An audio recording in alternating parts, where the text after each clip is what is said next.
بسم اللہ الرحمن الرحیم۔ آج ذی الحجہ کی پہلی تاریخ ہے 1429 ہجری۔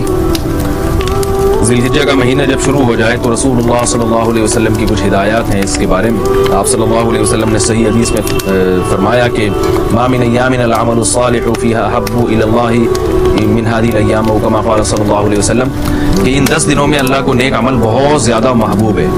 تو یہ جو پہلی تاریخ سے لے کے 10 تاریخ تک کے ایام ہیں، ان میں کوئی بھی نیکی کی جائے، روزہ رکھا جائے، تہجد پڑھی جائے، صدقات و خیرات کیے جائیں، یا کوئی بھی نیکی کا بھلائی کا کام کیا جائے تو اس کا ثواب عام دنوں سے زیادہ ملتا ہے۔ دوسری بات یہ کہ یہ جو ایام ہیں ان کی قرآن مجید میں قسم بھی اٹھائی گئی ہے، والفجر ولیال عشر، قسم ہے فجر کی اور 10 راتوں کی۔ تو جمہور مفسرین اس طرف گئے ہیں کہ ان 10 راتوں سے مراد ذی الحجہ کی راتیں ہیں، تو ان کے دن کی بھی فضیلت ہے اور رات کی بھی فضیلت ہے۔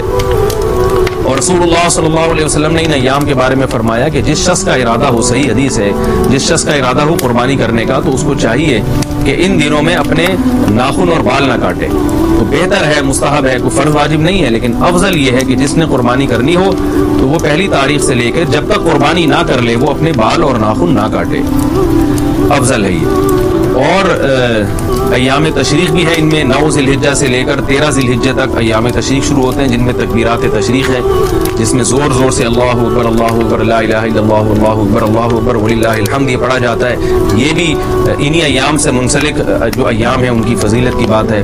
اور 9 ذی الحجہ کے روزے کی ایک الگ سے فضیلت ہے، عرفہ کا روزہ جسے کہا جاتا ہے۔ 9 تاریخ کا روزہ وہ آپ صلی اللہ علیہ وسلم نے اس کی بہت ترغیب دی ہے۔ تو یہ چند احکام تھے جو ان 10 دنوں سے متعلق تھے۔ اللہ تعالیٰ سے دعا ہے کہ ہمیں ان ایام کی جو فضیلت ہے ان کو حاصل کرنے کی اللہ تعالیٰ ہمیں توفیق عطا فرمائے۔ وما علینا الا البلاغ۔